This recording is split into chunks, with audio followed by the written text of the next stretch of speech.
As far as academic preparation for college, definitely get AP classes, so you can AP out of a lot of classes that you have to take in college. Because most of the things that you'll be taking in college are just your high school classes, except a little bit more difficult. Like the first year is pretty much a review of everything that you went over in high school. So if you can AP out of something, that'll really help you because you're paying for these classes. And if you can AP out of them, then that's saving yourself some money. Also, another thing that you should do in high school to help you in college is apply for scholarships. A lot of people can't afford it because college is expensive itself. And applying for scholarships can help you in many different ways other than just paying for books or classes, because you can also get the scholarships deposited directly to you, and that can help you pay for food or transportation or anything else you might need, because those are there some nights. Okay.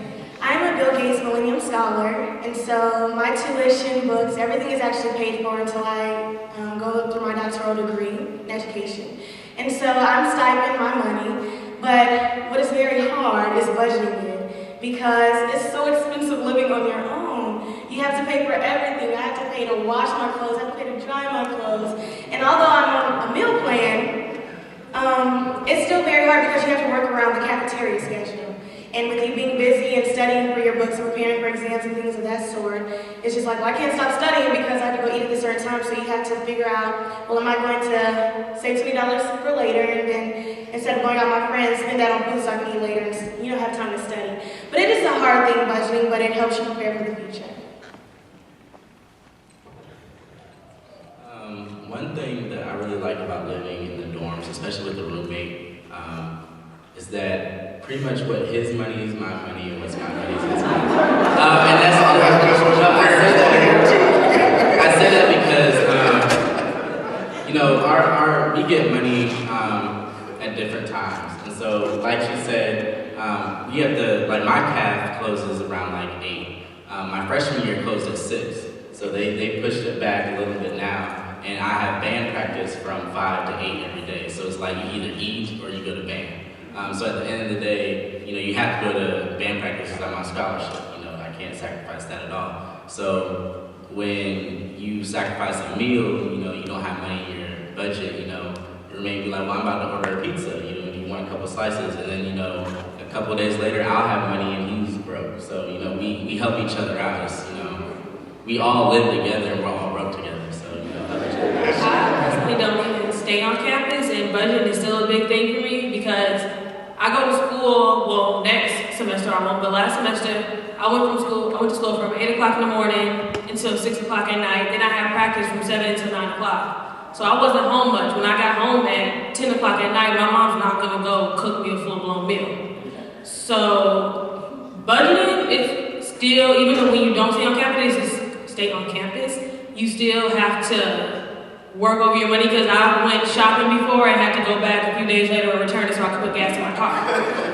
So even when you don't stay on campus, you still have to budget your money. A lot of people think it's just because you're on campus and you're paying for this, that, and another. When you stay home, you still are responsible for yourself.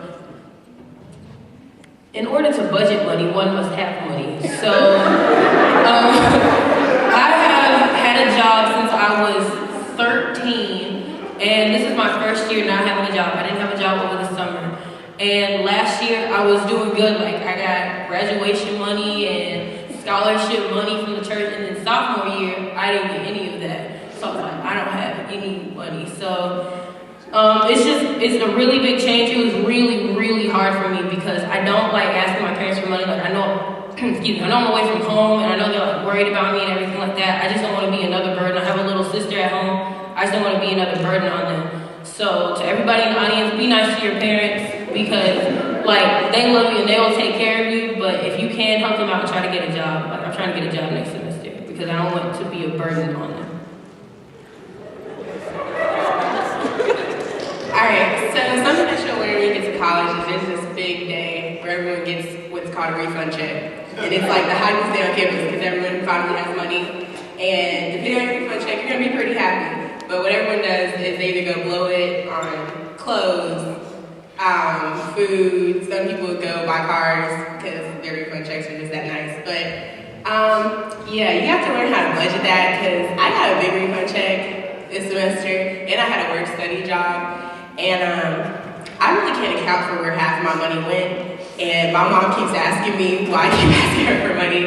And I really can't tell her because I either bought clothes or I went to this party and that party. So you have to really watch budget your money. And even though people say things in college are cheap and you get all these discounts, what you do, you don't. Because you still spend it on like tons of other things. So it's hard. Hold on, excuse me for a second. You said that you had to pay to go into the party. Parties cost? Oh, yeah. If you want to go, well, it depends on what party and your connections. Like, I mean, some parties you get into free, depending on who you know. So most of the time you're gonna pay like $5 to get into the club, and that's just the reality.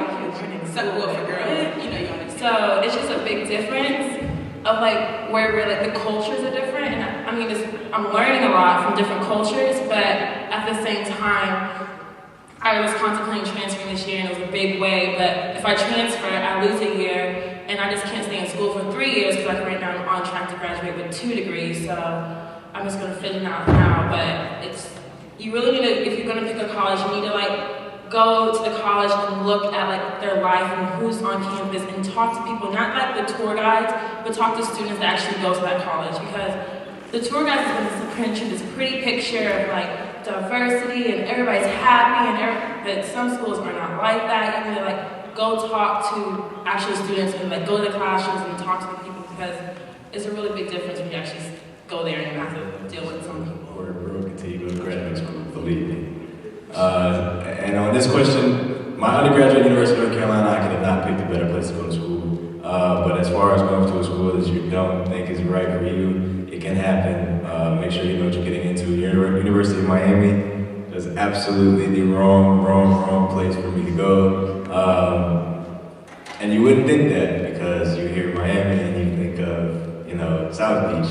Well, the school is not close to South Beach, and there's a whole other side of Miami. So you gotta, like she said, you gotta know what you're getting into, talk to people, and make sure you understand the life of the school. Because it's a private school also. University of Miami is a small private school. I came from a big public university, and it's night and day, so just make sure you know the difference.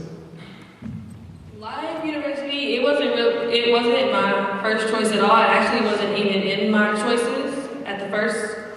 My first choices of school that I've chosen, I actually already been accepted to other schools, already had plans to leave, what I was bringing to go on campus and everything, and then I found Life and applied it, and kind of looked into it.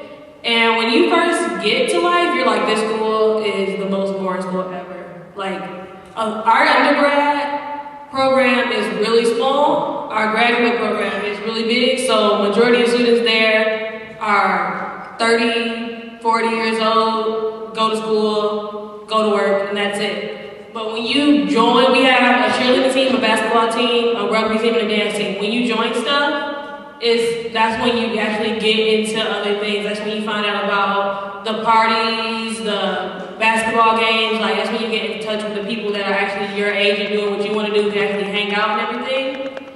And like she said, Life really isn't that much for me, because it's really small and it's really quiet, but it's actually a good place to start off on. Like, the people that are on my cheerleading team, we're really close. They're like, I plan on transferring out eventually, but now I'm like, oh, I don't want to leave because I'm such good friends with this person and that person. So sometimes like the schools that you think aren't the ones that you want to go to may be your best option, because I'm actually glad I started off here because our classes are really small and you get in touch with your professors and everything. So yeah, the school that I did not think I was going to go to at all actually ended up being like the best choice for me out of the school that I chose. My undergraduate is from Spelman College, and I left there and started my graduate degree the first time at University of Georgia. It was all paid. It was a wonderful experience, so I thought, because it was all paid. When I got there, I was the only Black student in my classes, and it was a very different experience. I said that to say, don't go somewhere just because they give you all the funding, because it's not that. If you're not happy there, don't stay. I didn't stay. I started over at West Georgia. I had a baby my senior year of high school, and I wanted to go to Howard. So I applied to a couple of schools, and I ended up going to Spelman College, and I absolutely love it. And it was God said I was supposed to go there. I love Spelman to death, and Spelman has treated me so well, and